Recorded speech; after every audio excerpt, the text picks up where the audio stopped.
Bismillahirrahmanirrahim. Assalamualaikum warahmatullahi wabarakatuh. Waalaikumsalam warahmatullahi wabarakatuh. Alhamdulillahirrabbilalamin. Pada siang hari ini kita bisa kembali melanjutkan ya di kelas D, walaupun ada dispensasi untuk jam sampai siang.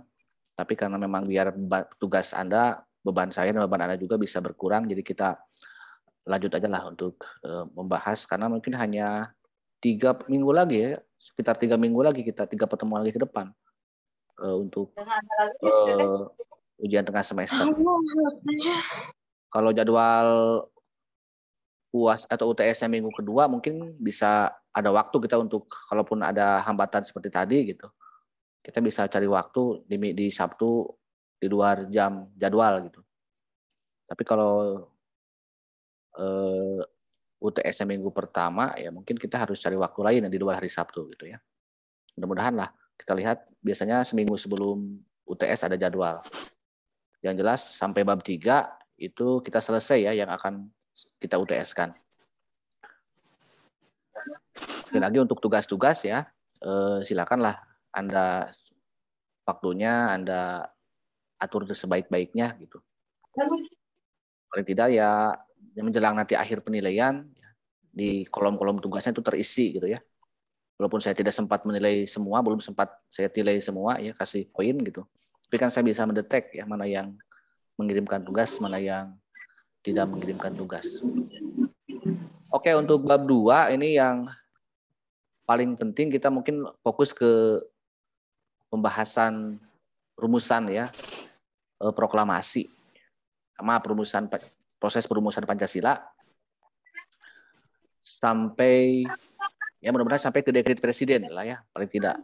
Karena untuk setelah dekret presiden, setelah Orde Lama, Orde Baru, relatif kalau bicara perdebatan mengenai Pancasila itu tidak ada gitu ya dalam pembahasan konsep dasar bernegara. Namun yang muncul masalah ketika sudah memasuki Orde Lama maupun Orde Baru itu bukan di proses perumusan lagi, tapi implementasinya yang menjadi persoalan ya, perdebatan. Bahkan yang saya sebut di bab 1 itu tafsir ya. Setiap penguasa memiliki tafsir tersendiri mengenai Pancasila. Oke lah, sambil itu saya metodenya akan lain hari ini gitu ya. Saya ingin bertanya ya, dan jika ada yang bisa atau berdiskusi ya, kita sambil interaktif lah untuk hari ini. Silakan Anda sebutkan nama, sebutkan kelas ya.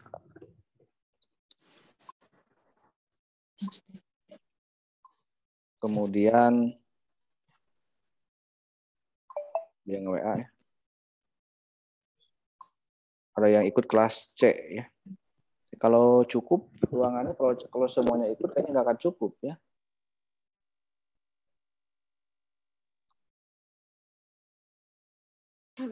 Coba siapa yang ingin saya tanya? Saya tantang dulu ya. Apa-apa, jangan takut salah. Ini saya cuma diskusi aja.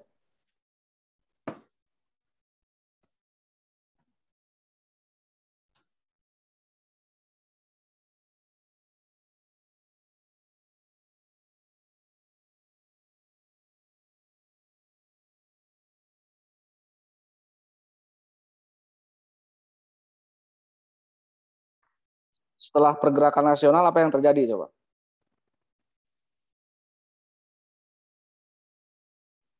Ulangi lagi Pak, apa? Setelah pergerakan nasional apa yang terjadi di Indonesia? Menjelang proses perumusan Pancasila dan proklamasi itu, kira-kira sejarah Indonesia itu mengalami masa apa setelah ada peristiwa apa yang besar lah yang pernah Anda lihat di sejarah Indonesia? Coba Julfikar. Kita kan di masa pergerakan nasional masih dalam penjajahan. Ya? Ulangi lagi. Sekolah apa? Setelah masa Sumpah Pemuda lah, setelah Sumpah Pemuda, setelah 30 tahun 30-an, menjelang tahun 40-an coba. Berbicara tahun 40-an. Ada sejarah apa di Indonesia yang berhubungan dengan kemerdekaan dan proses perumusan Pancasila? Ada zaman apa? Revolusi.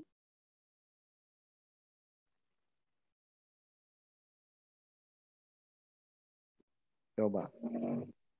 Yang membuat kita merdeka dan bisa merumuskan Pancasila. Sejarah apa kira-kira? Zaman apa? Kekosongan penjajah. Zaman revolusi, Pak.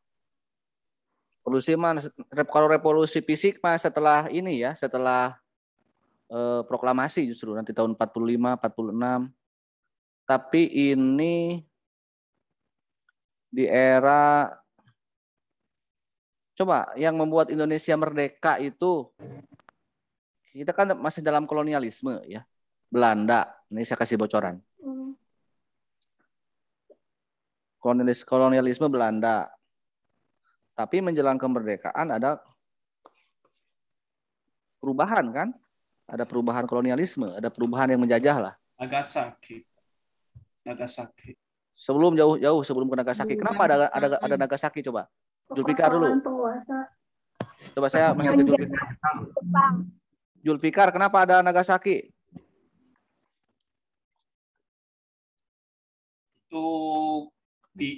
Itu bom atom kedua dijatuhkan di Nagasaki 9 Agustus. Ya kenapa ada peristiwa itu? Oke lah Julfikar udah dulu ya. Kamu sudah bisa ada implengan. Atau punya nggak? Sebelum ada peristiwa Nagasaki, Hiroshima itu, emang di Indonesia ada apa gitu?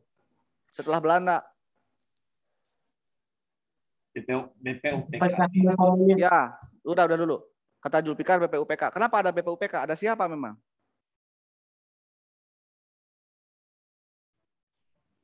Ada penjajahan. Oke, sekarang mulai sebutkan nama, nomor absen dan kelas ya. Kelas dulu. Ini gabungan ya, ada yang ikut kelas E, kelas C, kelas mana? Kelas apa? Oke, yang bisa gabung silakanlah. Bisa ikut berdiskusi ya. Walaupun memang tidak semua. Mungkin nanti kalau yang belum ikut, nanti ketua angkatan bisa kita bagi 2 sesi aja ya. Misalnya sesi kedua yang belum gabung hari ini nanti kita agendakan. Kalau memang hari ini ada, kalau 100 cukup sih, kalau lebih dari 100 saya lupa. Kalau memang mau gabungan harus pakai akun yang satunya saya, yang dari universitas.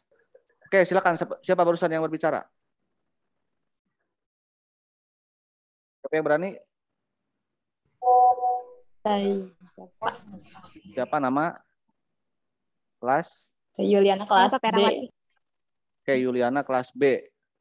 Coba jelaskan. Kelas D. Yuliana kelas D, Pak. Kamu kelas B, kelas D? D. Oke. Nomor absen? 18. Coba jelaskan. Kenapa Jepang? Apa yang dilakukan oleh Jepang? Jadi setahu saya ya Pak, pada tahun 1942 itu Belanda kan agak lemah. Nah, Jepang datang ke Indonesia menemui Soekarno untuk menjanjikan kemerdekaan Indonesia pada saat itu. Kemudian Soekarno jadi setuju, jadi kerjasama sama Jepang intinya. Jadi penjajahan Jepang jatuh pada penjajahan Belanda jatuh pada penjajahan Jepang, mungkin seperti itu. Kemudian 3 tahun Jepang malah menjajah Indonesia. Oke, berarti kalau begitu Jepang disambut baik ya oleh tokoh-tokoh Indonesia seperti Soekarno. Kenapa coba alasan menyambut baik apa yang telah berhasil dilakukan Jepang? Selain propaganda ya, selain menjanjikan kemerdekaan, apa ya coba kira-kira jasa apa yang telah dilakukan oleh Jepang? Berhasil mengusir Belanda. Nama? Pascal, Pak. Pascal kelas? Kelas E, Pak. Pascal. Absen? Absen 10, Pak. Absen 10. Nah, oke. Jadi berhasil. Jadi Jepang berhasil mengusir atau mengalahkan Belanda. Ya. Nah, sekarang kan tadi kata Yuliana bahwa Jepang menjanjikan kemerdekaan, tapi ternyata malah memberikan, malah menjajah lah gitu. Sekarang sebagai bukti bahwa Jepang menjanjikan kemerdekaan, karena yang namanya janji itu kan ya, walaupun sifatnya PHP, tapi kan itu janji. Janji kan pasti akan diingat gitu kan oleh siapapun yang dijanjikannya. Nah, yang ingin saya tanyakan, apa sebagai bukti bahwa Jepang menjanjikan kemerdekaan? Kita masuk Izin tahun menjawab, 45. Pak. Oke, Menjawab, coba Pak. ke Pascal dulu. Pascal dulu, belum selesai nih. Pascal baru sedikit jawabannya. Pascal masih gabung? Ada, Pak. Coba.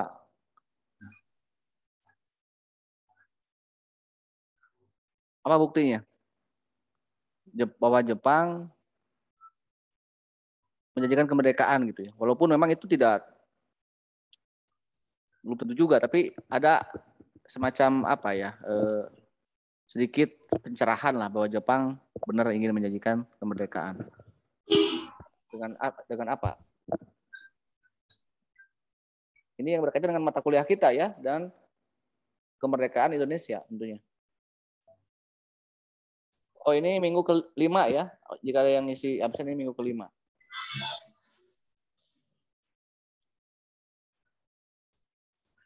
Ini sudah 99, paling bisa 2 orang lagi yang bisa masuk ya. Nanti di sesi kedua aja, nanti ke Lin, apakah kalau malam nanti saya kurang bisa ya. Paling hari lain lah nanti perjanjiannya. Saya belum tentu bisa kuliah nanti malam gitu. Oke, sekarang Pascal ya. Udah nggak ini. Coba saya mau tanya, apa bukti bahwa Jepang menjanjikan kemerdekaan? Ini udah 100 partisipasinya ya. Siapa sebutan nama biar saya bisa mencatat Izin Anda menjawab, gitu ya. Siapa? Dari mana? Herawati dari kelas D. Absen? Dari kelas D. Herawati, absen? 25. Kelas D 25. Apa? 25. Oke, apa? Jadi Jepang itu kan memberikan wacana bahwa memberikan gambaran bahwa Indonesia bisa merdeka. Nah, mereka itu dengan membuat BPUPK atau Badan Persiapan untuk Kemerdekaan yang didirikan pada tanggal 29 April 1945. Kemudian mendirikan PPKI dengan tujuan untuk perancangan dan penetapan undang-undang. Oke, udah, terima kasih ya. Jadi ini kita masuk ke salah satu janji Jepang ya, dengan membuat badan yang disebut dengan BPUPK ya. Kalau di sekolah ataupun di sebelumnya disebut BPUPKI, tapi karena tahun itu atau bulan itu belum ada Indonesia. Coba Anda kalau tidak percaya Anda lihat aja. Itu kan ada bahasa Jepangnya, coba. Vera, coba apa bahasa Jepangnya BPUPK? Dokuritsu Junbi Dokuritsu Sakai. Junbi. Oke. Berarti belum ada Indonesianya ya. Kita masuk ke sidang BPUPK yang pertama. Nah, ini coba yang udah berbicara tahan dulu ya. Yang udah saya catat. Sekarang yang belum saya tanya kapan ya? Kapan sidang ini? Apa agendanya dan apa hasilnya? Silakan. Kapan sidang itu? Sidang BPUPK pertama, apa agendanya dan apa hasilnya? Kelas, nama, dan nomor absen. Ini saya cuma jawab. Julfikar udah ya, coba yang lain dulu. Saya, Pak. Kalau yang udah berbicara terus ngomong, itu tidak ada poin tambahan gitu ya. Paling menyimak dulu aja. Tapi ya, Pak. ada poin tambahan, tapi nanti setelah kasih ke yang lain dulu. Siapa? Nama, kelas? Anissa kelas? Aulia. Kelas? Kelas C. Absen 29. Anissa 29. Oke. Kapan? Apa agendanya dalam hasilnya? Mulai sidangnya tanggal 29 Mei sampai 1 Juni. Sidangnya mulai untuk mengenai dasar negara yang akan dipakai untuk kedepannya. Oke. Terus Hasilnya apa? hasilnya itu apa terbentuknya Pancasila. Lupa. Coba hasil. Coba yang lugas aja. Yang biar kita ini nggak gagal paham. Berarti sampai 1 Juni kan ya itu sidang itu. Apa konkretnya Iya. hasilnya? Hasilnya Piagam Jakarta. Bentar. Apakah Piagam Jakarta betul? 1 Juni. Oh, belum. Itu Sampai 1 Juni coba. Iya. Apa? Oke lah, udah Anissa, kamu udah dapat poin. Coba satu orang saya tanya, apa hasil 1 Juni itu sampai mana hasilnya apa? Silakan siap sebutkan kelas, nama, absen. Saya Pak. Siapa? Nama. Nurul Sipa Kairani dari kelas C. Kelas C, Nurul Sipa, absen Absen 20. 20. Apa hasilnya? Hasilnya pada 1 Juni itu menghasilkan Pancasila. Dan pada 1 Juni Soekarno berpidato tentang Pancasila. Pancasila. Jadi baru sampai apa itu kalau kita simpulkan? 1 Juni sudah disepakati belum rumusan Pancasilanya? Sudah. Betul. Coba siapa yang merumuskan Pancasila di 1 Juni? Insinyur. Coba 1 Juni itu sampai apa? Betul nggak disepakati rumusannya?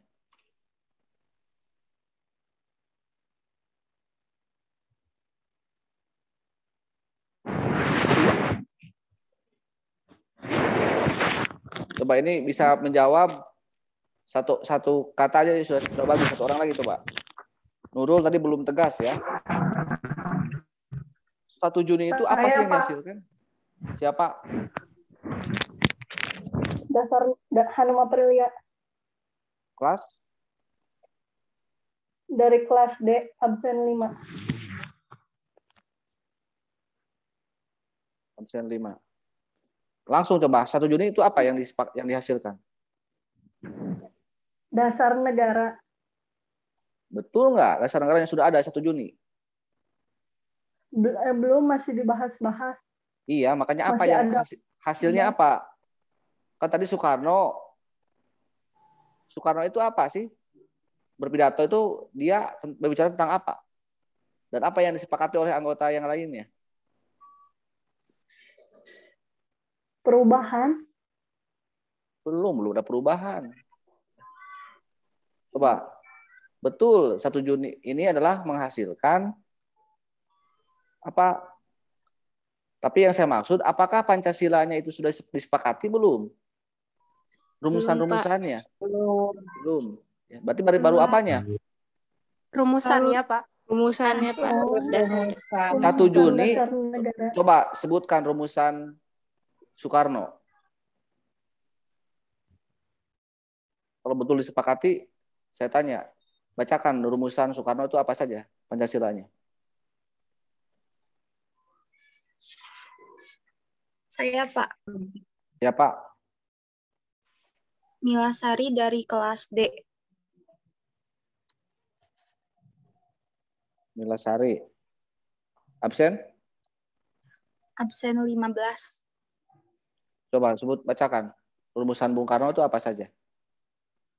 Sila-silanya itu yang pertama kebangsaan, nasionalisme, yang kedua perikemanusiaan atau internasionalisme, yang ketiga mufakat demokrasi, yang keempat keadilan sosial, yang kelima ketuhanan yang Maha Esa. Sama nggak dengan rumusan yang sekarang berlaku? Sama tidak? Berarti 1 Juni itu disepakati belum?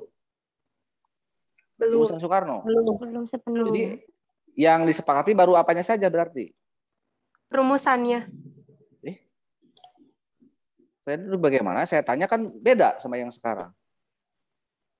Berarti yang disepakati baru apanya? Rancangannya Dasar negara. Usulannya Pak. Pancasila. Nama Nama Pancasila.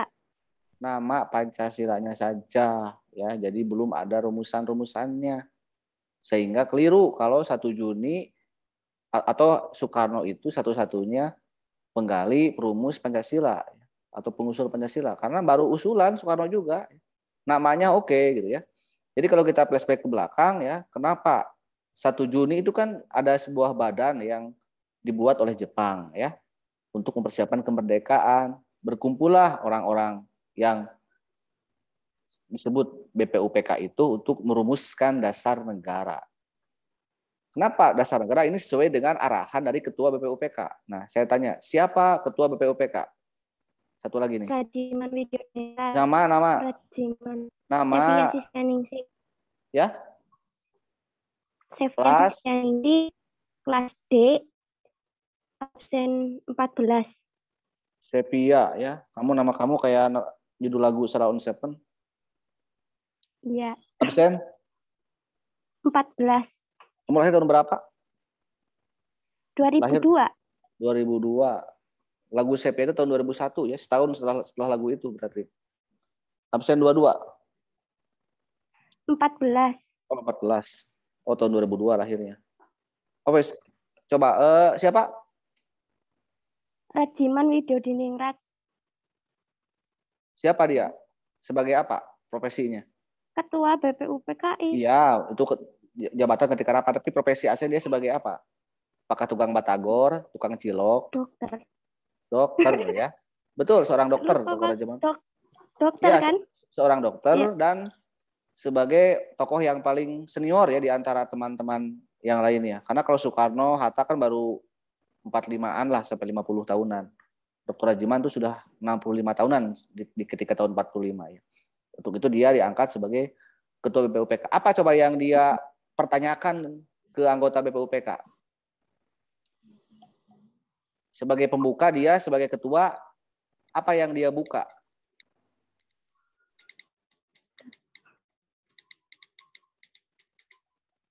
Ada yang bisa nggak? Dr. Rajiman di saat di pembukaan sidang BPUPK apa yang dia tanyakan atau yang agenda apa yang harus dibicarakan? Oke, saya lanjut dulu ya. Udah, terima kasih kepada. Oh, ada yang siap. Siapa? Nama?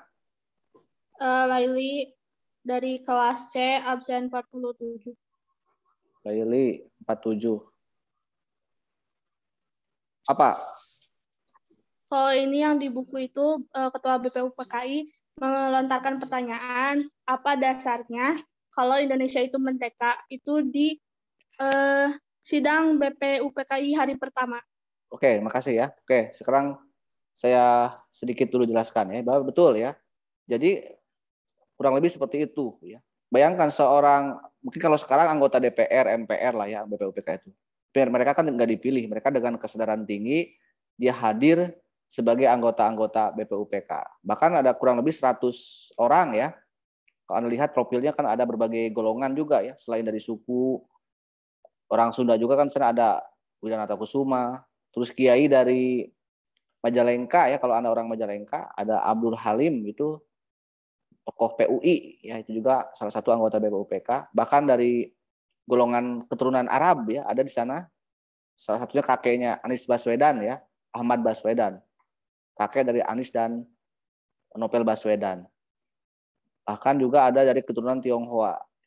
Itu kurang lebih ya, Bapak memang sudah menggambarkan anggota BPUPK itu sudah mewakili kurang lebih ya. Walaupun dari sisi perwakilan, selain karena belum ada Indonesia, kenapa Yudi Latif membicarakan BPUPK tidak BPUPKI? Karena mereka yang tinggal di Pulau Jawa dan Madura ya, kebanyakan yang hadir di sana.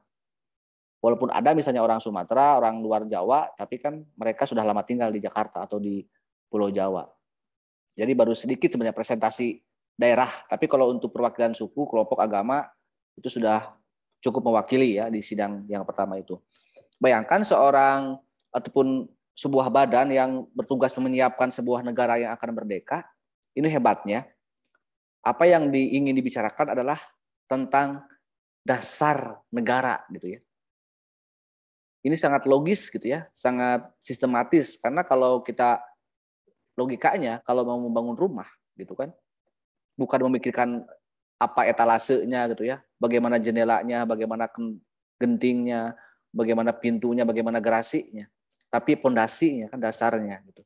inilah kurang lebih kenapa generasi 45 itu generasi yang hebat gitu. Jadi sudah dari dasar yang dia dipikirkan. Tidak ada misalnya apakah kalau nanti merdeka saya jadi apa misalnya.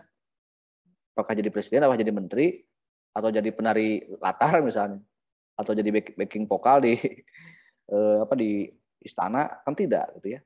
Jadi mereka tidak berpikir tentang kekuasaan, tapi tentang rumusan dasar bernegara.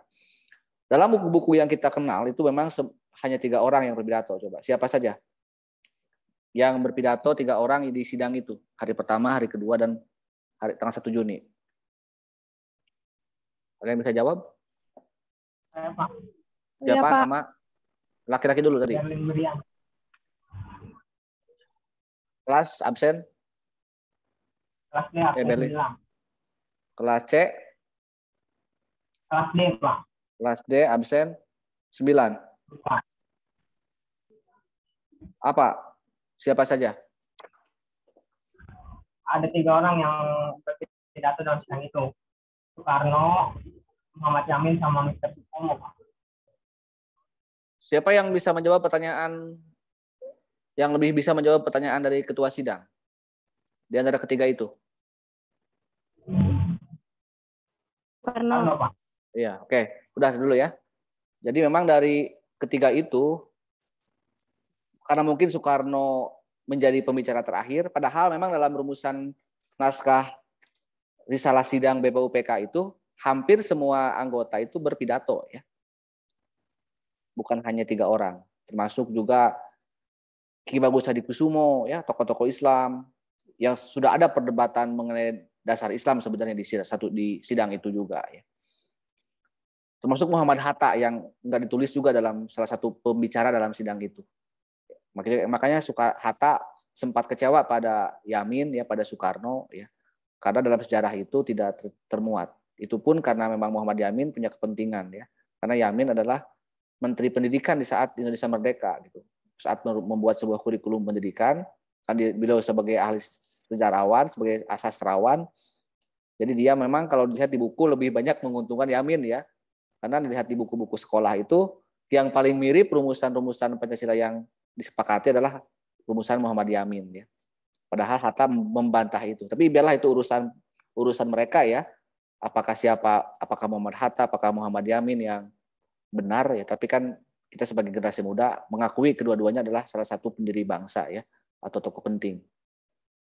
Ya kira dalam urusan politik itu sangat wajar. Ini yang lainnya udah nggak bisa masuk lah. Ini sudah 100 ya.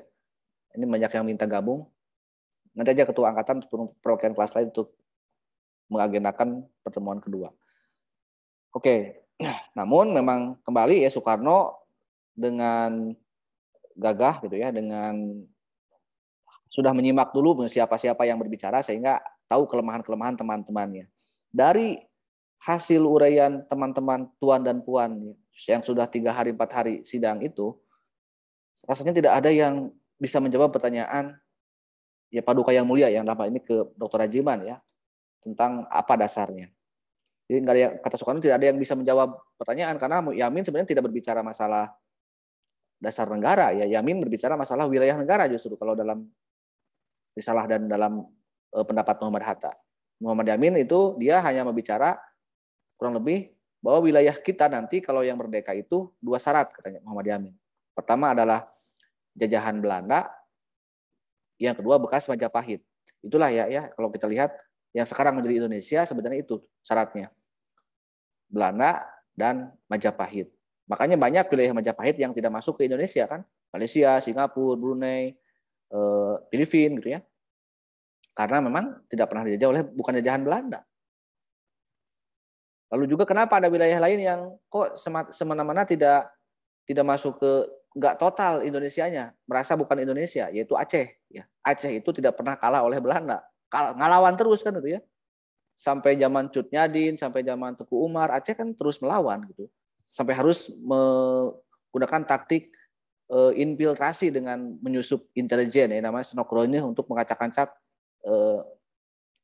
konsep keislaman di Aceh. Memang sebelum Indonesia Aceh itu sudah syariat Islam gitu ya. Bahkan kalau dia mau pilih apakah dia bisa nggak jadi negara sendiri waktu 45 bisa. Tapi Soekarno kan melobi ya dan Aceh mau bergabung tapi kan merasa dikhianati oleh Soekarno. Nantilah itu setelah ini ya, setelah proklamasi. Itu ya, Supomo saya kira hanya berbicara mengenai konsep-konsep negara ya, kebangsaan dan sebagainya. Dan Soekarno lah yang paling dramatis, yang paling menghibur mungkin dan yang paling fenomenal dan mendapat sambutan yang meriah dari semua hadirin ya, dengan memperkenalkan pertama kali ya, memperkenalkan istilah Pancasila. Ya, walaupun menawarkan rumusan-rumusan seperti kalau misalnya 5 sila ini kurang dipahami maka ada trisila ya. Kalaupun trisila juga belum dipahami maka ada eka sila. Tapi sekali lagi itu teman-teman baru sebatas ide gagasan Bung Karno ya, belum menjadi kesepakatan para pendiri bangsa. Makanya waktu tahun lalu ya BPIP dan pemerintahan ingin mengesahkan undang-undang RUU HIP, mungkin pernah ramai ya, haluan ideologi Pancasila, itu kita tolak gitu ya. Saya juga termasuk tokoh-tokoh yang menolak. Ada kok saya diberitakan di beberapa media gitu ya. Saya wakil dari Unsil di Rembuk Nasional dan menolak konsep undang-undang itu. Selain ada 2 hal yang mungkin yang kenapa alasan undang-undang HIP ditolak ya. Karena undang-undang itu levelnya hukum ya. Levelnya ya undang-undang gitu ya, kebijakan negara. Sementara Pancasila adalah sumber hukum atau sumber dari segala sumber hukum. Atau dasar negara. Masa dasar negara menjadi hukum ya, menjadi kebijakan negara itu kan ngaco. Secara konsep hukum itu sudah keliru dan secara isinya pun muatannya pun itu lebih banyak berbicara konsep 1 Juni gitu.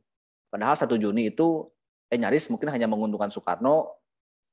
Mungkin kalau secara politik hanya menguntungkan partai yang sekarang berkuasa yaitu PDIP sebagai teman-temannya ya, sebagai mungkin yang mengaku bahwa terahnya Soekarno. Padahal Soekarno sendiri mengaku dirinya bukan satu-satunya penggali dan perumus Pancasila. Soekarno dengan tegas mengatakan bahwa saya hanya salah satu dari sekian ratus atau ribu para pendiri bangsa atau pengusul dan perumus Pancasila.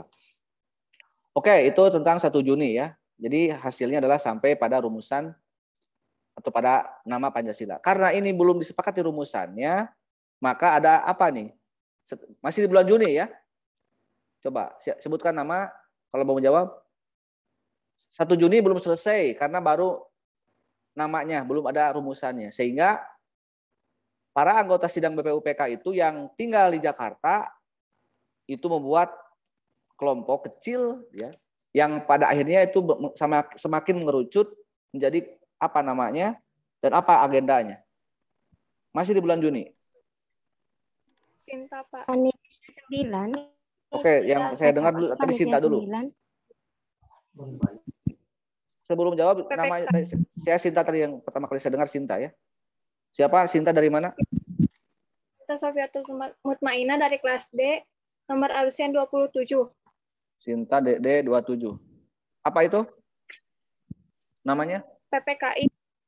Panitia Persiapan Indonesia. Jauh. Ini masih rangkaian sidang BPUPK 1 ya. Jahara, Pak, Jahara. Oke, siapa? Jahara coba. Dari kelas B, absen 4. Panitia 8. Terus? Yang benar-benar nomor absen berapa? Tugasnya. Nomor absen? Nomor absen 4. Oke. Yang benar-benar bekerja aja langsung ya. Yang benar-benar bekerja, tanggal berapa dan apa nama rapatnya dan apa hasilnya dan agendanya. Tugasnya itu menampung dan mengidentifikasi rumusan dasar negara pada sidang BPUPKI tadi. Terus setelah itu coba sampai selesai. Iya, reses bukan? Masa reses bukan? Terus. Apalagi yang kamu ketahui setelah sidang itu? Apalagi yang kamu ketahui? Iya, hanya panitia ini beranggotakan Muhammad Hatta, Sotarjo Kortohi. Itu panitia berapa itu? Itu panitia berapa? Ini panitia 8, Pak. Panitia 8. Oke lah. Kamu baru sampai situ pengetahuannya. Ya. Oke, coba. Gak apa-apa, terima kasih. Yang udah tadi Sinta dan Jahara ya. Coba yang lainnya. Yang benar-benar ini melanjutkan sidang BPUPK 1 yang masih buntu. Kira-kira siapa? Dan saya yakin bukan panitia 8 ya. Nama dulu coba. Laras, Pak. Ya Pak, masih belum ini nih. Oke, yang jelas Lisna dulu coba. Lisna kelas C ya? Ya Pak. Absen? Absen 21. Absen 21. Apa itu? Nama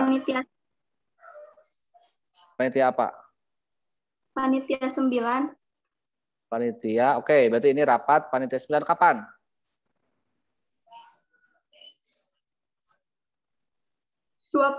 Juni, Pak. 22 Juni. Oke, itu 22 Juni. Apa agendanya, apa hasilnya? Melahirkan Piagam Jakarta. Piagam Jakarta atau? Jakarta Charter. Ya, itu betul. Itu bahasa Inggris ya. Tapi bahasa kita yang kenal sekarang apa? Sebagai apa ini Piagam Jakarta ini? Pembukaan ya. Pembukaan UUD. Inilah yang disebut dengan Stat Fundamental Norm ya. Pembukaan ini.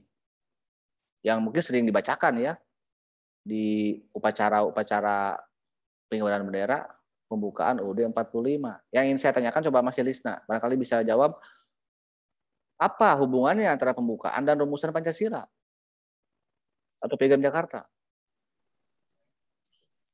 Karena dalam Undang-Undang Dasar itu bukan undang-undang. Jangan undang-undang, ini belum bicara undang-undang. Karena dalam perumusan itu, undang-undang itu ada undang-undang. Jangan undang-undang, ini apa namanya? Piagam Jakarta. Atau bukan undang-undang, ini apa namanya? Ya, ini masih pembukaan ya, masih mukadimah. Kalau dalam Al-Qur'an ini masih surat Al-Fatihah gitu ya. Belum ke ayat-ayat yang lainnya. Apa? Karena dalam pembukaan ada rumusan Pancasila. Di mana? Lokasinya? Letaknya? Tempatnya? Di pembukaan, Pak. Iya, di mana? Kan apakah di Nabujurna, apakah di Nataragna? Di alinea terakhir. Alinea keempat. Ya, jangan terakhir ya. Karena yang terakhir memang ada yang pertama kan, ada cinta pertama, ada cinta terakhir itu. Nanti salah logikanya. Makanya kenapa 4 kan laki-laki itu bisa 1, 2, 3, 4. Oh, enggak sampai sana. Oke, jadi inilah ya lanjutannya karena 1 Juni masih buntu, masih nggak buntut bangkong, walaupun mereka itu bukan bangkong ya. Tapi mereka bahas lagi gitu ya di lanjutannya. Ada yang bertanya di kolom YouTube sebenarnya ya, Pak, kenapa dari 38 menjadi 9? Bahkan tadi ada penelitian 8. Ya tanyakan aja ke mereka kenapa jadi 9 orang. Ya kan kalau namanya musyawarah itu kan tidak, kalau ada kesepakatan misalnya, cukuplah di waktu 8 atau 9 orang itu kan sudah cukup ya. Kenapa kok panitia 9 Pak namanya? Namanya juga panitia 9 orang, ya pasti panitia 9. Tadi juga ya kalau 8 orang tadi kan panitia 8 ya. Tadi kata Jahra gitu ya. Kata Jahara. Sama artinya, Pak, kenapa namanya Pancasila? Itu 5 sila. Ya, Panca itu 5. Sila itu kan dasar. Kan kalau 3 mah kan trisila gitu kan. Kalau 1 berarti jadi eka sila gitu. Kan 5 ya. Jadi Soekarno itu memang 2 pengaruh kata sejarawan kenapa Soekarno itu suka dengan ataupun tokoh-tokoh saat itu menerima 5 rumusan. Ya 5 itu kan bagi umat muslim ada rukun Islam ya. Karena Soekarno seorang muslim kalau kita mau lihat dari sisi agama. Di sisi budaya, Soekarno Jawa ya. Ada terah ya Jawa, Majapahit, Hindu mungkin juga ya. Angka 5 angka keramat ya. Ada 5 larangan di Majapahit kan. Pancasilanya Majapahit. Ada Pandawa 5 dan sebagainya. Konon katanya Soekarno sebelum 1 Juni itu dia kan sedang dekat dengan kelompok Islam ya. Kalau boleh jujur di tahun 45 karena dia setelah menikah dengan Ibu Fatmawati kan habis di Bengkulu ya dengan Ibu Inggit, beliau dekat dengan tokoh-tokoh Muhammadiyah bahkan menjadi pengurus cabang Muhammadiyah Bengkulu. Itu sehingga pengaruh Islam sangat kuat saat 45. Dan pada akhirnya memang Soekarno melakukan sholat tahajud dan ada 5 cahaya karena seperti itu. Sehingga ya itulah kenapa memilih 5 dasar ya. Oke, di Piagam Jakarta itu atau di pembukaan Undang-Undang 45 yang disepakati ya oleh 9 orang tentunya, ada 4 orang dari kelompok nasionalis ya. Kalau Judi Latif menyebutnya golongan kebangsaan nasionalis gitu ya, 4 orang termasuk ya Muhammad Yamin, Hatta, dan 4 orang dari golongan kebangsaan Islam, Wahid Hasim ya, di Bagus, salah lihat ya, pokoknya yang jelas ada Agus Salim dah ya, yang kelompok Islam, ada 1 orang Soekarno sebagai ketua yang netral ya. Dan memang di sana dalam alinea keempat terdapat rumusan dasar negara. Apa dasarnya coba? Dasar negara menurut alinea keempat. Di Piagam Jakarta dulu ya. Tadi kan 1 Juni kita bantah ya sebagai rumusan yang disahkan di yang versi Soekarno kan tidak disahkan di yang sekarang berlaku. Tapi yang disahkan di Piagam Jakarta sama nggak dengan yang sekarang? Rumusan Pancasilanya atau rumusan dasar negaranya? Siapa nama? Beda Pak. Apa yang beda? Itu yang ketuhanan, kita menjalankan syariat Islam bagi pemeluk-pemeluknya. Jadi sampai 1 Juni kurang lebih ya. Sampai 22 Juni. Jadi ke-9 orang anggota BPU panitia 9 itu menyepakati 5 sila itu atau menyepakati menandatangani ya. Ketuhanan dengan kewajiban menjalankan syariat bagi para pemeluk-pemeluknya.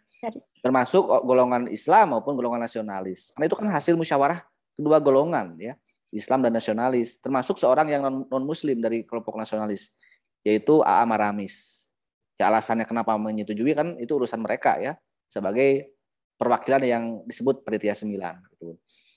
Oke, jadi sampai situ ya 1 hari selesai ya, hanya untuk atau merumuskan pembukaan atau Piagam Jakarta yang salah satunya termuat rumusan dasar negara. Dan ingat, mungkin Anda bertanya-tanya, yang berdasar pada, itu kan bunyi alinea keempat, ketuhanan dengan kewajiban, selanjutnya sampai kemanusiaan, dan kelimanya dengan mewujudkan keadilan sosial. Itu kan yang berdasar negara berarti ya.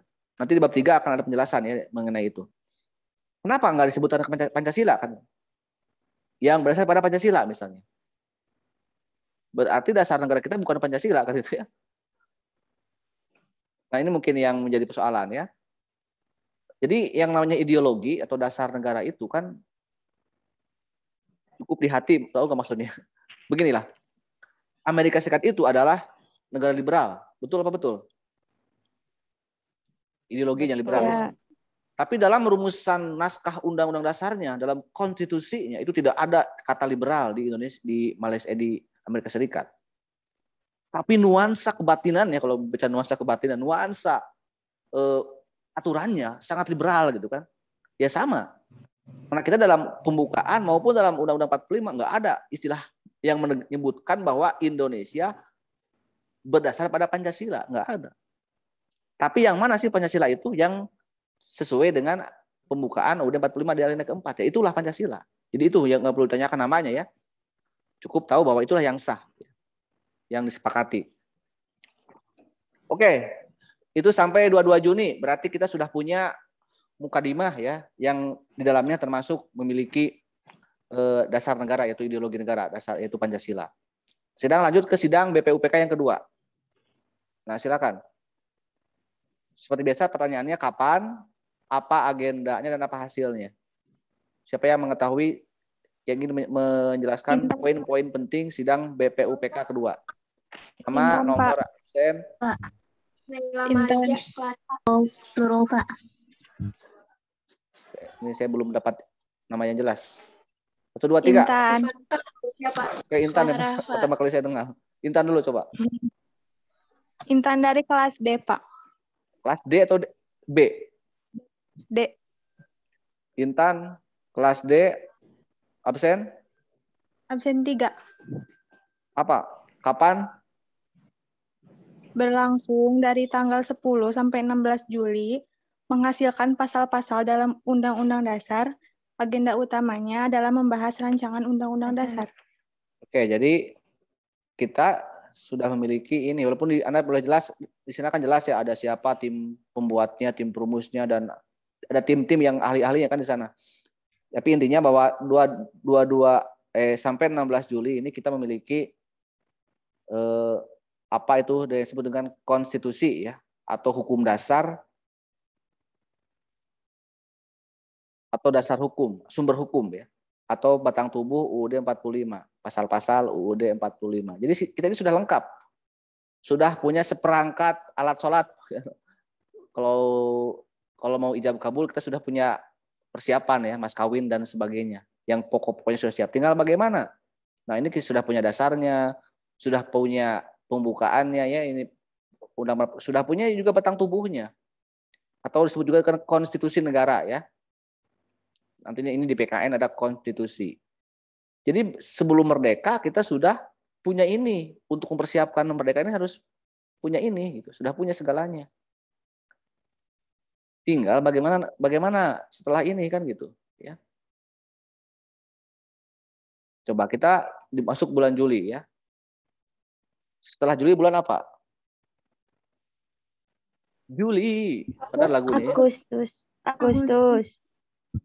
Nah, ini kan kita dalam rangka apa? Masih dalam momentum penjajahan Jepang dan mempersiapkan kemerdekaan. Nah, kita tunggu, kita saksikan selama dari waktu ke waktu, bulan ke bulan, minggu ke minggu, hari ke hari, detik per detik ya. Apakah tibalah saatnya hari yang dinanti? Itu apa? Proklamasi kemerdekaan. Coba, apa yang terjadi saat itu? Dijatuhkan bom di 9 Agustus terbentuklah PPKI. Nama-nama tuh, jangan kegerjaman. Coba yang belum ini. Siapa yang mau menjelaskan menjelang kemerdekaan ada peristiwa apa saja? Sampai 16 Agustus lah ya. Sebelum nanti proklamasinya. Hasna, Pak. Hasna kelas D. Hasna, Pak. Hasna kelas D, absen? 13. Coba. Pada saat itu, posisi Jepang dalam Perang Dunia II sudah semakin lemah, terutama setelah bom atom yang dijatuhkan di Hiroshima dan Nagasaki. Terus pada tanggal 7 Agustus, Soekarno, Hatta, dan Rajiman dipanggil ke Saigon. Kemudian pada tanggal 8 Agustus, Soekarno diangkat menjadi ketua PPKI. Tanggal 9 Agustusnya terbentuklah PPKI. Terus? Sudah. Terus langsung merdeka? Enggak, Soekarno diajak bolak-balik oleh Jepang agar tidak tahu keadaan Jepang. Tidak tahu. Padahal Jepang sudah bagaimana saat itu? Sudah mengundurkan diri karena nggak mengundurkan diri. Justru tidak mau mengundurkan diri. Dalam perang bagaimana Jepang saat itu? Sudah lemah.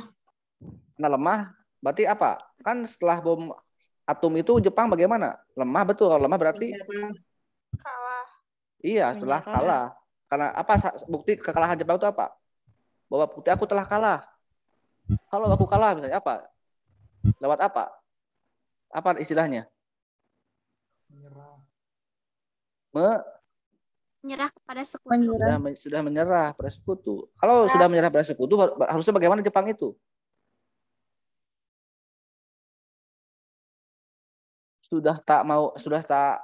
Harusnya sudah tak memiliki Indonesia gitu ya, sudah tak berkuasa lagi. Tapi kan sampai dia sudah kalah pun Jepang tidak mau mengakui atau memberitahu ke Indonesia bahwa telah kalah gitu kan. Berarti Jepang itu sebenarnya super PHP gitu ya, pembohong, pembual ya. Tapi yang namanya Soekarno Hatta tetap percaya ya, tetap setia pada janji Jepang. Nanti saya jelaskan kenapa Soekarno itu begitu percaya pada Jepang, sebagaimana Soekarno begitu percaya pada PKI sebenarnya ya. Nanti saya punya alasan itu. Soekarno kan sampai kalau nggak dipaksa oleh siapa? Coba yang memaksa Soekarno? Golongan muda. Ya, golongan muda. Kenapa golongan muda bisa tahu kalau Indonesia itu, kalau Jepang telah kalah? Mendengar siaran radio. Mendengar berita. Dari mana? Kan sudah diblokir oleh Jepang. Tidak boleh ada siaran radio. Sultan Syahrir. Ya namanya juga golongan muda ya. anak muda mah kan gitu. Kalau Anda misalnya, iya betul kan, kalau misalnya wifi-nya diblokir dia di kampus, Anda kan bisa cari aja misalnya, bisa membobol apa gitu kan. Ya itulah hebatnya anak muda gitu kan. Dia cari tahu. Dan ketika sudah mendengar bahwa Jepang itu telah kalah, berarti ini posisinya harus bagaimana Indonesia? Ya merdeka. Bayangkan, Soekarno tidak mau, tetap aja. Ya. Karena dia memang sengaja dijauhkan dari berita, dijauhkan juga dari kelompok-kelompok muda, makanya diajak holiday terus, diajak piknik terus. Setelah pulang piknik kan, dijemput paksa oleh golongan muda ya untuk dibawa ke Rengas Dengklok, dan disanalah perdebatan ya, segera merdeka. Dan setelah perdebatan yang sengit, akhirnya sore harinya dibawa lagi ke Jakarta di tanggal 16 Agustus ya, 1945. Dan malam itu di rumah siapa? Laksamana Maeda. Mempersiapkan ya untuk melakukan pesta ataupun peringatan 17-an yang pertama kalinya seumur hidup bangsa Indonesia atau negara Indonesia. Kita masuk ke proklamasi. Apa itu proklamasi? Secara ditinjau dari sisi hukum dan politik. Coba sekarang siapa? Dari sisi hukum dan politik, apa itu proklamasi? Ini 3 orang tidak saya admit tidak akan masuk ya, karena sudah melebihi batas. Halo, coba. Apa itu proklamasi dari sisi politik dan hukum? Nurul Pak, kelas A. Nurul kelas A, absen? 26. Nurul kelas A, 26. Apa? Secara politik berarti berakhirnya kekuasaan kolonial. Kalau secara hukum berarti berlakunya hukum nasional dan tidak berlakunya hukum kolonial. Oke, itu makna proklamasi ya dari 2 sisi itu. Jadi secara politik kita ini sudah mandiri, menjadi negara yang merdeka dan berdaulat. Dan secara hukum kita pun tidak lagi berlaku terikat oleh hukum kolonialisme, baik itu hukum Belanda maupun hukum Jepang ya. Kita memiliki hukum sendiri, yaitu yang sudah dibahas kan kalau hukum dasarnya ataupun konstitusinya itu sudah disiapkan di sidang BPUPK kedua itu. Sudah punya seperangkat undang-undang dasarnya, dan memang tidak langsung disahkan di 17 Agustus, tapi 17 Agustus kita fokus dulu ke pesta ya, ataupun ke pengakuan kemerdekaan atau pernyataan kemerdekaan. Nah, selain itu juga proklamasi itu nanti juga bab 3 ya, nanti juga ada dibahas lebih dalam lagi. Nah, proklamasi itu dari sisi hukum dan politik juga kita tinjau ya, dari kedalaman dari rumusan ataupun naskah teks proklamasi itu sendiri. Proklamasi. Coba siapa yang mau membacakan teks proklamasi? Apa sih isi proklamasi? Ya, isi teks proklamasi, coba siapa yang mau saya jawab? Apa sih isinya? Teks proklamasi itu?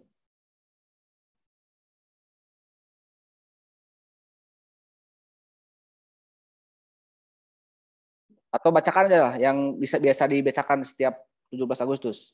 Yang dibacakan oleh Soekarno-Hatta atau ditandatangani oleh Soekarno-Hatta di tanggal 17 Agustus itu bagaimana isinya? Siapa yang bisa baca? Saya, Pak. Sopo, jenengane. Muti. Kelas E, absen 8. Muti. Absen 8. Coba bacakan dengan secara sesama. Lanjut. Proklamasi kami, bangsa Indonesia, dengan ini menyatakan kemerdekaan Indonesia. Hal-hal yang mengenai perpindahan kekuasaan dan lain-lain diselenggarakan dengan secara seksama dan dalam tempo yang sesingkat-singkatnya. Jakarta, 17 Agustus 1945. Atas nama bangsa Indonesia, Soekarno-Hatta. Oke, melihat kandungan itu, apa yang Anda ketahui dari isi proklamasi itu? Isi teks proklamasi itu? Bisa tahu nggak pesan tersiratnya atau tersuratnya? Ada 2 ya teman-teman. Cuma pertama adalah tentang pernyataan kemerdekaan.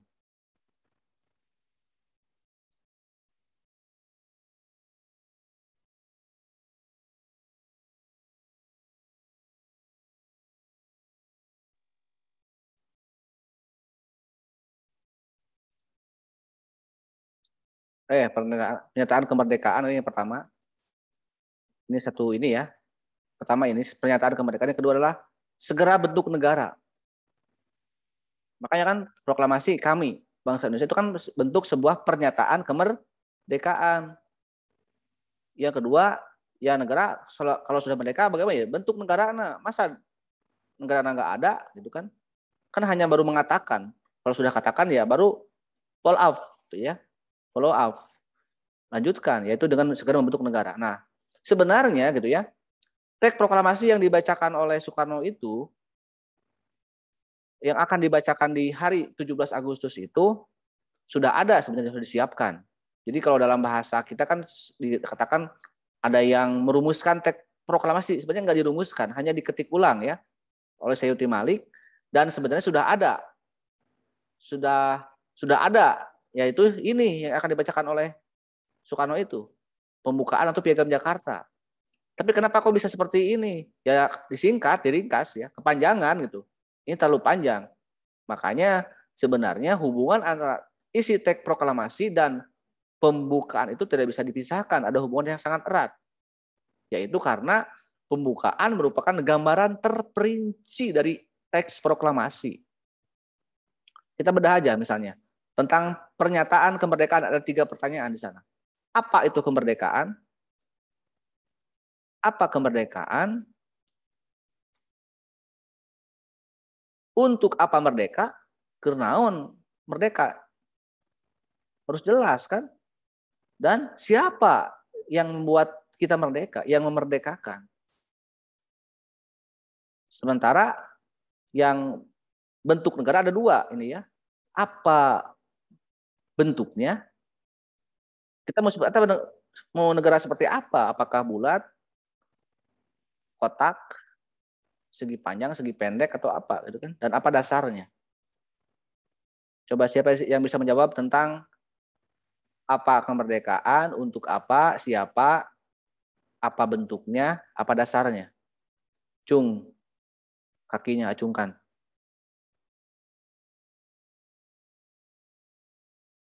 Yang ingin siapa yang tahu apa kemerdekaan aja cung curungan. Laili, betul Laili yang barusan bersuara? Sabila Pak, Sabila. Oh, Sabila, Kristina. Apa kemerdekaan? Kelas mana? Kelas C. Absen? 44. 4 kali 4, 16. Sempat tak sempat harus dibalas. Ini mah 44 ya. Langsung. Bahwa sesungguhnya kemerdekaan itu ialah hak segala bangsa. Berarti apa itu? Kalau begitu kemerdekaan. Kemerdekaan. Hak segala bangsa. Dari mana itu tahu? Dari mana itu hak segala bangsa? Dari alinea pertama. Ya, alinea pertama. Jadi pertanyaan apa itu ada di alinea pertama. Hak segala bangsa ya. Makanya kalau perempuan jangan terlalu tinggi haknya ya. Kalian selalu ingin haknya ingin tinggi-tinggi kalau perempuan. Karena apa? Kenapa itu hak? Makanya baca dengan lengkap alasannya kan. Karena penjajahan harus dihapuskan. Kenapa kita ini harus solidaritas tinggi terhadap negara yang belum merdeka? Karena itu pesan dari pembukaan yang merupakan bagian dari dasar negara kita, ya, pembukaan itu. Karena semua yang terdapat dalam pembukaan adalah dasar negara. Nantilah itu bab 3 ya. Tapi ini kita lihat dulu kronologi sejarah dulu. Bab 2 ini. Untuk apa? Coba, Pisti bisa Sabila bisa lanjutkan. Kenaon merdeka untuk apa? Bersatu, berdaulat, adil dan makmur. Di mana itu? Ada di mana? Di alinea kedua, Pak. Alinea kedua. Jadi kenapa setelah merdeka bagaimana kan yang merdeka kan gitu. Ada bunyi seperti itu kan ya? Bersatu, berdaulat, adil dan makmur. Makanya kalau ingin bersatu, kalau ingin berdaulat, apalagi adil makmur setelah merdeka itu apa? Kunci utamanya bersatu dulu. Ulah aing-aingan kalau bahasa Sunda. Tahu kan aing-aingan? Tahu? Mungkin yang orang Sunda tahu Kak istilah aing-aingan? Tahu. Karena kalau iya, karena kalau aing-aingan hasilnya akan sia-sia. Tahu nggak? Kasar ya. Aing-aingan bakal sia-sia. Kasar gagal lagi gitu ya. Kenapa dulu misalnya POC berhasil? Karena bersatu. Dan kita gagal karena kita nggak bersatu melawan POC, melawan Belanda. Makanya saya sering mengatakan bahwa kejahatan yang terstruktur akan mengalahkan kebaikan yang tidak terstruktur. Sekarang kita mau berdaulat bagaimana? Mau adil makmur bagaimana setelah merdeka? Parasea terus kan saling menyalahkan satu sama lain. Padahal kan harusnya bersatu. Bagaimana sih bersatu itu? Apakah harus sama pendapatnya? Harus sama jenis kelaminnya? Harus sama pandangannya? Enggak juga. Bersatu dalam konteks gotong royong Indonesia adalah bagaimana kita menjaga, memanage kalau itu negara ya, bagaimana negara itu bisa menyatukan bangsanya, menyatukan rakyatnya dengan memanage perbedaan. Ada yang berbeda partai politik, ada yang berbeda agama, ada yang berbeda bahasa, ada yang berbeda pandangan politik. Jangan disamakan pandangannya, harus suka semua pada sesuatu itu. Nggak mungkin, tapi di manage. Bagaimana memelihara perbedaan, tapi kita punya tujuan yang sama. Apakah Pancasila itu lahir karena persatuan? Betul, karena persatuan. Tapi apakah karena persamaan pendapat? Tidak. Pancasila kan di Piagam Jakarta pun sudah berbeda pendapatnya. Tapi bagaimana kau mampu untuk bersepakat? Karena ya itulah, jangan memaksakan kehendak, jangan memaksakan untuk menyamaratakan.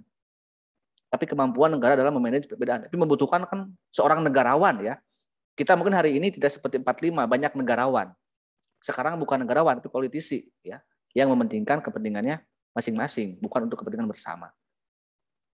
Yaitu bersatu dulu ya. Barulah setelah bersatu, kita Parasea nggak bersatu kan resikonya banyak asing masuk investasi, ngacak-ngacak ekonomi Indonesia. Akhirnya kita nggak berdaulat secara ekonomi. Apalagi adil makmur ya. Oke, itu sampai pernyataan kemerdekaan ada 3 ya pertanyaan, apa, kemana, dan siapa. Sekarang yang berikutnya, yang jawaban dari pembentukan negara. Apa bentuk dan dasarnya? Coba selain yang udah tadi siapa? Sabila. Ada yang bisa jawab? Apa bentuk negara kita dan apa dasar negara kita? Di mana itu adanya? Silva ya. Bentuk negara Indonesia itu republik. Republik yang terbentuk dalam suatu kesatuan negara kesatuan republik. Oke lah, itu republik kesatuan ya. Jadi bersatu karena republik ya, ada dalam tanda petik sana ada tersirat istilah sebenarnya kesatuan ya bentuk negara kita. Makanya NKRI kan gitu. Nah, berikutnya apa dasarnya? Pancasila. Ya, Pancasila atau yang dirumuskan dalam Piagam Jakarta itu ya, di alinea keempat. Jadi jawaban mengenai bentuk dan dasar negara ada di alinea keempat. Tapi ini ada yang kelewat. Sengaja saya lewat. Siapa yang memerdekakan? Siapa sih yang membuat kita merdeka? Cung. Izin menjawab, Pak. Sopo. Ifaila kelas A absen 24. Siva kelas A. Siva. Iva Naila Maharija. Iva absen 24. Siapa? Atas rahmat Allah yang Maha Kuasa. Kenapa atas berkat rahmat Allah yang Maha Kuasa? Itu ada di mana? Dari alinea ketiga. Ya, jadi jawaban siapa sih yang membuat kita merdeka adalah atas berkat rahmat Allah yang Maha Kuasa. Ya. Kenapa coba? Atas berkat rahmat Allah yang Maha Kuasa. Iva? Bukan hadiah Jepang misalnya? Ngasih ulang tahun ke kita? Kenapa atas berkat rahmat? Sebagai bukti apa itu? Kenapa yang membuat kita merdeka itu adalah rahmat Allah yang Maha Kuasa? Bukan yang lain. Yang penentu sebuah kita negara merdeka adalah rahmat Allah. Apa alasannya?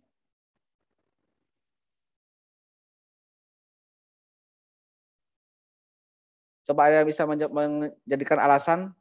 Silakan. Kenapa kita merdeka sebagai rahmat Allah yang Maha Kuasa? Atau karena kerja keras yang udah kita siapkan misalnya? Kenapa nggak hasil perjuangan misalnya? Lebih memilih rahmat Allah yang Maha Kuasa yang di kalimat awalnya.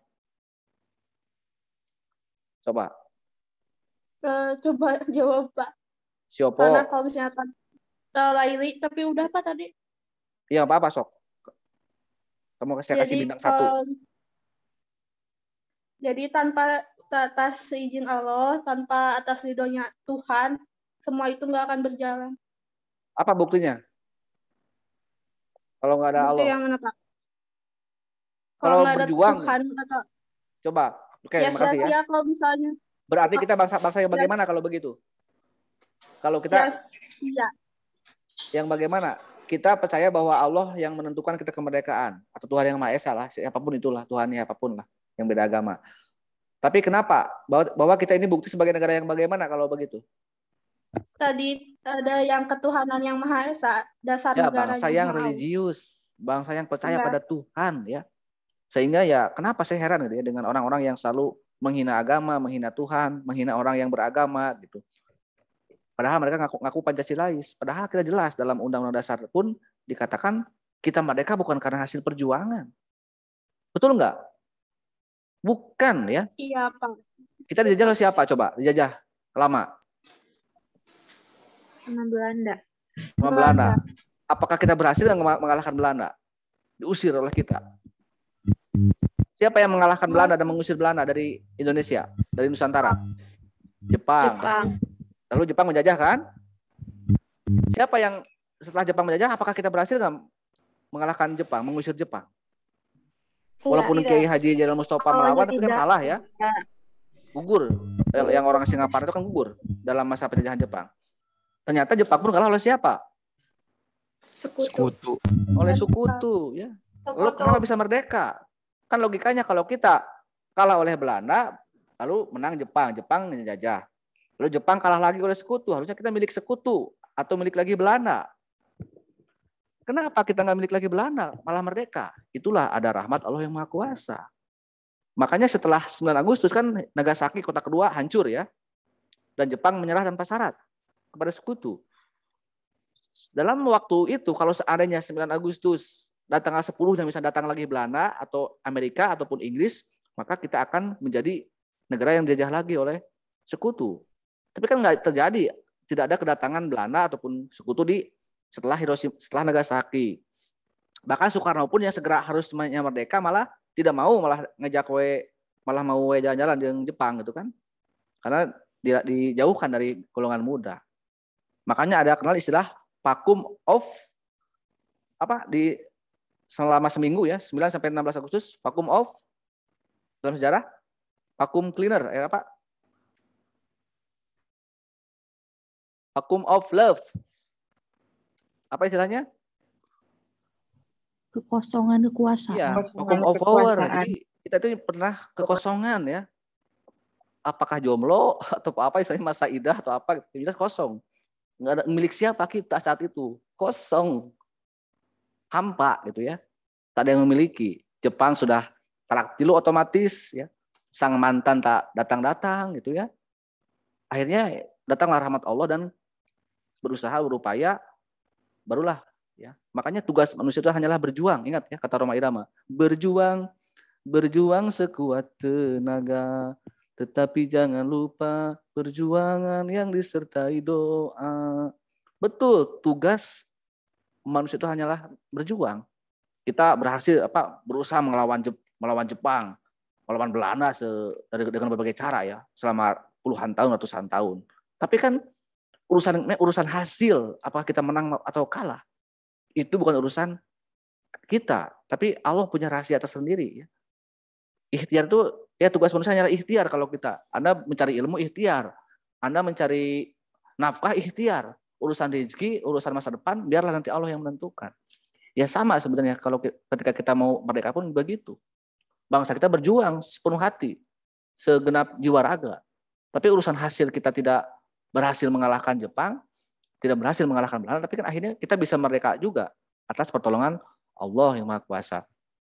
Nah, dalam peristiwa proklamasi itu kan baru dibacakan pukul 10 pagi ya oleh Soekarno-Hatta di depan rumah Pegangsaan Timur itu ada disebut itu rumahnya Bung Karno ya, yang sekarang memang sudah nggak ada rumah itu. Pukul 10 pagi di hari Jumat ya. Kalau kita lihat apakah sekarang upacara itu hari Jumat atau hari Jumat. Pak, siang atau pagi sih kalau kita upacara bendera, upacara 17 Agustus? Pagi. Kenapa nggak zaman dulu jam 10 pagi ya? Nah, ini ada cerita sebenarnya ya.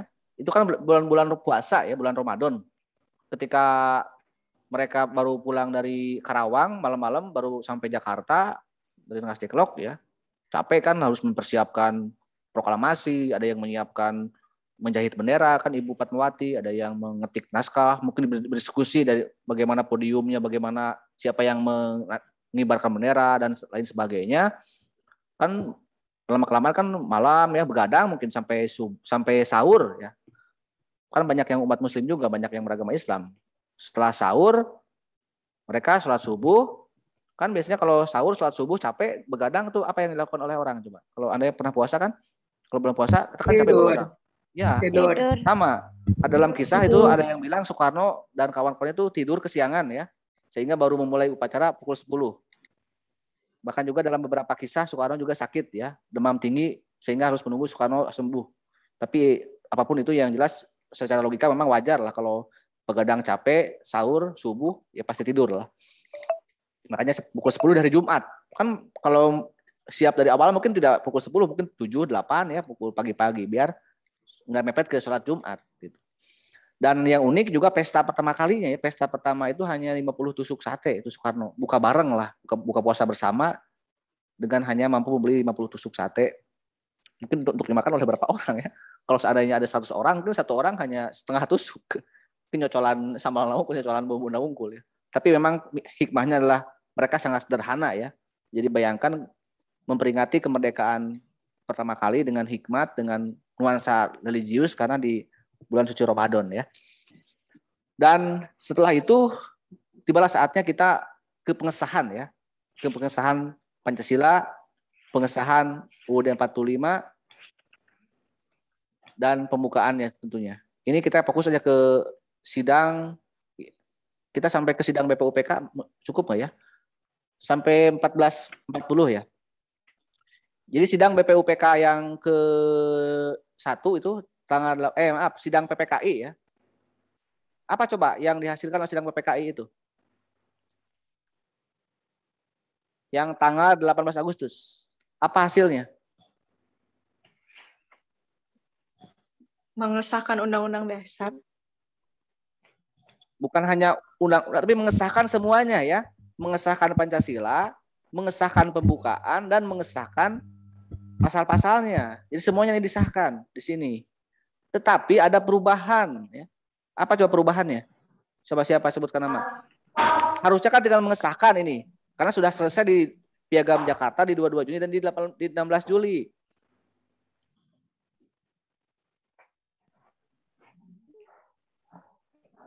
Perubahan di sila ke-1. Pancasila. Kenapa ada perubahan ya?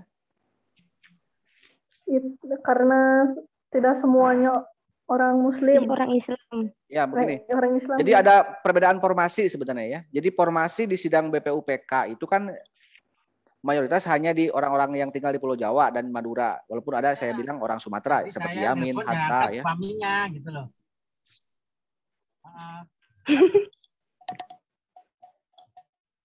Nah sementara di PPKI orang-orang dari Indonesia Timur ya yang terkenal ada Ikutut Puja dari Bali ya yang menjadi gubernur Bali, bahkan ada orang Manado, Ambon yang memang mereka mayoritas beragama non-Islam dan memang mungkin kalau bahasa keberatan mungkin bukan keberatan sih menanyakan ya kenapa sila pertamanya dengan kewajiban menjalankan syariat Islam bagi para penduduk-penduduknya. Lalu kemudian akhirnya mereka meminta supaya ada perubahan itu. Dan bagaimana respon kelompok Islam? Tidak mau ada perubahan.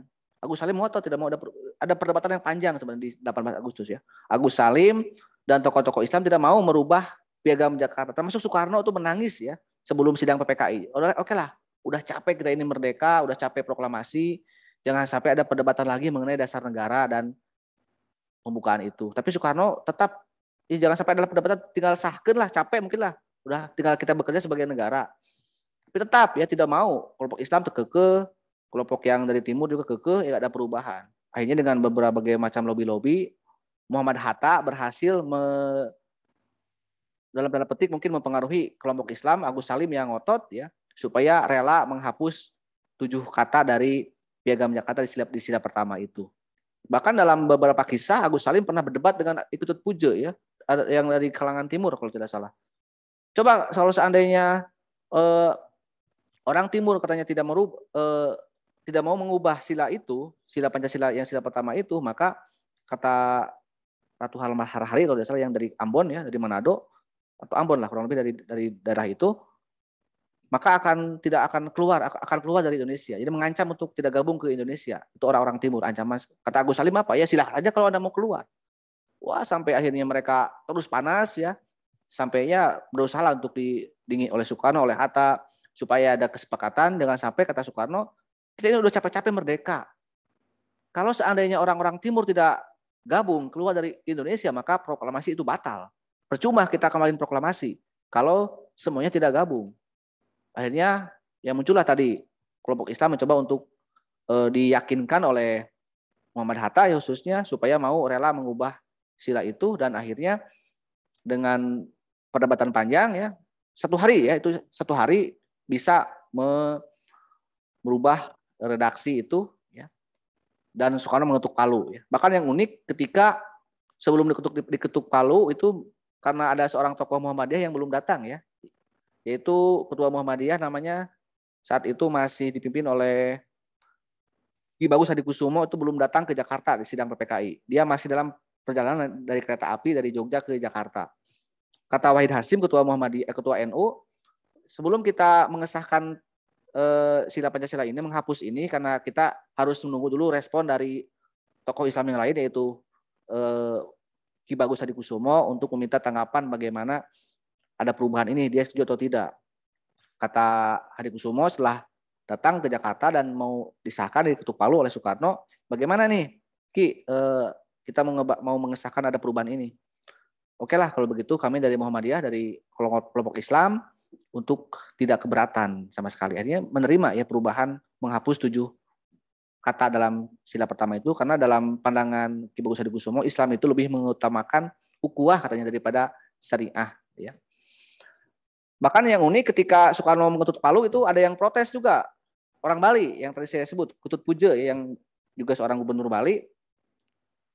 Paduka yang mulia, kan tadi saya selain memprotes sila pertama juga ingin mengubah alinea ketiga atas berkat rahmat Allah yang Maha Kuasa supaya diganti menjadi Tuhan yang Maha Esa. Karena orang Bali dan kami orang-orang yang lain bukan Allah Subhanahu wa taala Tuhannya, kata seperti itu ya. Kata Ketut Puja. Soekarno kan bilang, "Waduh, saya lupa membahas itu," kata Soekarno. Saking kugirangnya Soekarno mungkin karena udah selesai membahas sila pertama, lupa membahas alinea ketiga. Tapi ini kalau udah saya ketuk, malah saya harus cabut lagi, maka akan ramai lagi ini. Ini udah sah kata Soekarno. Alinea ketiga ini udah saya ketuk palu terakhir. Oke lah kalau begitu kata Ketut Puja, kalau begitu kami dari Bali menyatakan untuk tidak keberatan, dan akhirnya selesai gitu ya. Jadi dengan konsep kenapa Tuhan yang Maha Esa, Allah Subhanahu wa taala itu tetap ada di alinea ketiga, itu kan sudah disepakati oleh semua agama ya di tanggal 18 Agustus. Termasuk bagi umat Islam yang menolak misalnya pihak Pancasila, kenapa dulu mengalah, itu bukan mengalah tapi toleransi umat Islam. Sudah berupaya ya untuk berjuang supaya Islam menjadikan dasar negara. Tapi kan akhirnya tidak seperti itu. Mereka dengan penuh rasa toleransi sudah bersepakat bahwa inilah dasar negara kita. Termasuk yang dihapus juga syarat presiden ya. Kalau dulu kan sebelumnya ada syaratnya itu beragama Islam ya. Karena sila pertamanya ketuhanan yang Maha Esa dan sebagainya. Kalau dulu di dalam pasal 8 adalah orang Indonesia asli dan beragama Islam. Itu dihapus ya, yang beragama Islamnya. Sekarang bagaimana dengan non-Islam? Apakah bisa nggak jadi presiden? Sebenarnya secara politik itu ada pasal lain ya, di sumpah jabatan presiden. Karena sumpah jabatan tetap demi Allah gitu. Jadi kalau untuk presiden itu harus tetap orang Islam ya kalau ingin aman. Kecuali wakil presidennya. Tapi itu silakanlah ya. Kapan kita mau menerima Islam menjadi pemimpin itu kan urusan lain lah ya, itu urusan politik. Karena Amerika Serikat pun itu untuk menerima Obama yang kulit hitam dan Katolik itu butuh 300 tahun ya. Karena sebelumnya juga Amerika Serikat yang paling demokratis, semua presidennya itu beragama Protestan dan berkulit putih. Ya kita baru 70 tahun ya silakan kalau secara psikologi kita sudah siap menerima non-Islam mau jadi presiden ataupun wakil presiden itu silahkan lah. Itu urusan kita lah nanti generasi yang akan datang ya. Kapan kita siap menerima kelompok di luar mayoritas. Tapi saya hanya berkaca pada Amerika pun demikian. Nah, bagaimana nasib Pancasila setelah proklamasi? Tentunya tidak seindah yang diharapkan ya. Karena ada sang mantan yang ngajak balikan, yaitu Belanda, gitu kan, mengganggu, memprovokasi. Bahkan kita sudah mengkhianati juga Pancasila ya, yang baru disahkan undang-undangnya harus dirubah di tahun 46 oleh maklumat Muhammad Hatta sebagai Wapres. Mengubah bentuk negara dari kesatuan, bentuk pemerintahan dari presidensil ke parlementer. Itu salah satu ujian-ujian terbesar kita ya. Karena untuk upaya mempermudah kita membuat sebuah pengakuan kedaulatan dari negara lain ya. Kemudian juga setelah itu di tanggal ada agresi militer karena jelas itu dalam sejarah 2 kali agresi militer sampai perjanjian Rempil, bahkan ada pemberontakan PKI Madiun kan tahun 48, ada juga DITI di Jawa Barat, jadi ujiannya berat sekali ya tahun-tahun di masa revolusi fisik. Sampai puncak kehancuran kita sebagai sebuah negara tahun 49. Berubah total dari Indonesia menjadi Republik Indonesia Serikat. Ya. Dengan adanya RIS, berarti kita tidak lagi menggunakan Undang-Undang Dasar yang hasil 45. Ya. Berubah UUD-nya, berubah pembukaannya, berubah Pancasilanya di zaman RIS. Tahun juga enggak, RIS berubah lagi menjadi NKRI di tahun 50 setelah KMB, Meja Bundar ya. Tetapi KMB juga atau kembali bersatu juga kita tidak menggunakan Pancasila maupun UUD 45 yang asli.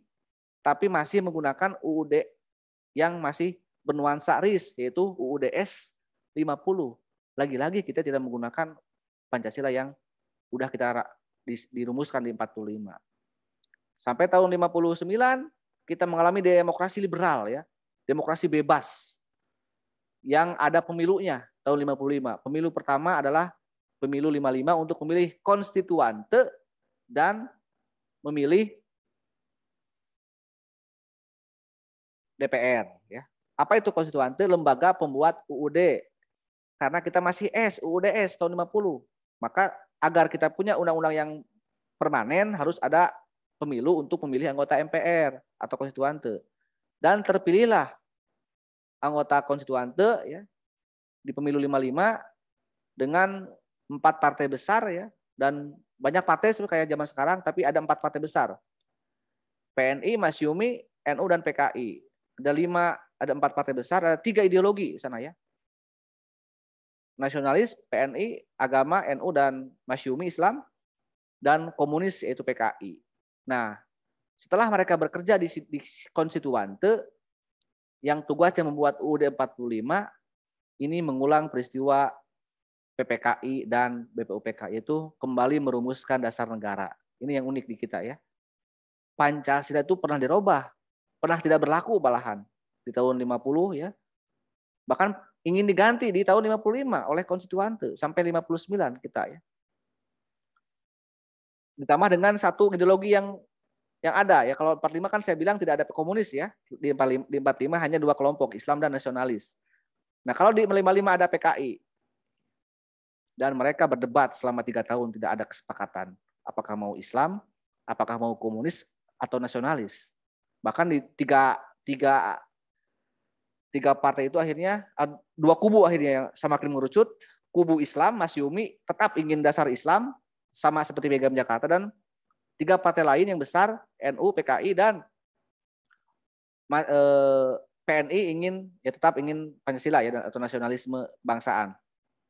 Dan akhirnya mereka gagal bersepakat. Di voting kita ambil misalnya musyawarah, ambil siapa yang suara terbanyak. Tidak ada juga yang menang, sampai 2/3. Jadi Masyumi partai Islam dikepung oleh 3 partai besar tetap tidak kalah. Ya. Dan buntu coba bagaimana? Masyumi punya masa kuat Partai Islam Modern ya. Adalah basis Jawa Barat, basis Islamnya. NU Jawa Timur ya, mungkin Islam tradisional ya, kayak sekarang PKB, P3 gitu ya. Jawa Timur masih tetap saya kira. PKI itu Jawa Tengah basisnya. Dan PNI itu juga sama ya dengan PKI, karena sama-sama merah lah ya. Walaupun sangat beda ideologinya antara PKI dan... Yang unik di sana ada tokoh yang sangat fenomenal yaitu Aidit ya. Jadi kenapa saya bilang PKI itu berbahaya dan bisa hidup lagi tanpa diduga? Karena kan 48 musuh dibunuh oleh Soekarno, dihukum mati. Tapi 55 comeback lewat Aidit ya, dengan lebih besar lagi kekuatannya. Mungkin sudah ada saya posting di pad komunis khusus ya di sana. Tapi mereka yang unik itu antara PKI dan Masyumi yang sangat beda Islam dan komunis gitu ya. Iya betul. Mereka hanya berdebat di ruang sidang ternyata ya, antara Aidit dan Muhammad Natsir itu, tokoh Masyumi. Tapi mereka setelah di ruang sidang, mereka bersahabat baik aja ya, bisa ngopi bareng, itu bisa ya bisa bersahabat di luar forum diskusi. Jadi mereka itu jiwa besar sekali ya, hebatnya generasi yang dulu itu. Sekarang kan bisa dibawa ke ranah, bisa saling banting, saling lempar kursi atau apa kalau kalah debat. Dulu mereka murni di intelektual ya, hebatnya generasi 45, 55 gitu. Walaupun memang tetap buntu ya, 55 itu kelemahannya tetap buntu karena sudah mengerucut ke ideologi yang sangat ekstrim ya, antara komunis dan Islam. Itulah Soekarno membuat dekret ya. Presiden 5 Juli 59 ya. Coba PR minggu depan apa itu dekret ya. Apa itu pengertiannya, momentumnya, diktumnya, dan konsiderannya apa ya. Jadi minggu depan terakhir kita bereskan bab 2 ya. Kita belum selesai sampai dekret, orde lama dan orde baru. Sampai sekarang. Sambil perlahan kita lanjut ke bab 3 nanti ya, menjelang ujian tengah semester. Dan mungkin juga beberapa pertanyaan yang krusial yang sudah Anda tanyakan di Classroom, di kolom komentar YouTube, kita selesaikan ya sebelum melangkah ke bab 3. Sekian, mohon maaf ya di pertemuan kali ini. Mudah-mudahan kalian bisa lebih sehat lagi, lebih maju lagi dalam berbagai bidang ya, dan kuliah kita kembali bisa normal lah, harapan saya. Untuk kelas lain ya ataupun akuntansi silakan berkoordinasi ya. Untuk yang belum gabung di sesi ini, nanti kita buka sesi 2 gabungan ya. Ya. Biar adil lah gitu. Sampaikan ke teman-teman ya. Izin nanti bertanya. Siapa? Sevia izin bertanya. Ya, gimana? Untuk pertemuan ini pertemuan keberapa, Pak? Ini yang kelima yang ini. Pertemuan. Yang kelima. 5. Oh. 5 ya. Ya, Pak. Terima kasih. Ada lagi? Tadi Sevia lupa lagi. Oh ya, udah saya balas kan ya, Jul ya, tadi udah saya balas kan di room chat. Ya udah saya balas tadi di room chat. Cuma dijawab sama pakai mulut, pakai mulut. Oke, jadi gitu ya. Jadi minggu depan yang sesi yang belum ini kita sesikan untuk ini ya, untuk membahas lanjutan ini. Dan teman-teman yang belum sampai barusan nanti buat janjian lah sesi kedua. Nanti angkatan lah nanti yang ngurus itu mah ya. Biar minggu depan kita perkelas lagi untuk membahas sampai dekret gitu ya, sampai ke sekarang dan bab 3. Udah ya, saya tutup ya. Ini linknya. Mohon maaf ya, Pak, sebentar. Lutfi, ya, jadi dari angkatan udah sepakat kalau buat yang belum bisa ikutan hari ini diganti ke hari Minggu malam Senin pukul 19.30. Malam lagi ya? Malam lagi, Pak. Ya silakan sih. Iya. Kalau malam ini ya saya gitu. Capek. Ya, saya mau istirahat malam ini lah. Ya, paling itu, Pak. Malam Minggu, iya. Malam Senin. Insya Allah malam Senin ya. Nanti kita agendakan. Jadi ini ada 91 orang, berarti ada sekitar berapa orang lagi? 100 lebih ya? Biar nanti saya pakai akun Zoom yang lain ya. Kan 200 lebih ya? Akuntansi itu? 200-an lebih ya? Ya, 229-an kurang lebih. Ini saya rekam, jadi saya bisa mengetahui ya siapa yang enggak ini dan itu saya akan saya pantau gitu ya. Jadi mohonlah yang ngerasa memang belum ikut, nanti harus ikut gitu ya. Biar adil gitu. Intinya seperti itu. Oke, udah ya. Assalamualaikum warahmatullahi wabarakatuh. Waalaikumsalam warahmatullahi wabarakatuh. Terima kasih. Turun nuhun, Pak. Ya, saya tutup ya. Turun nuhun, Pak.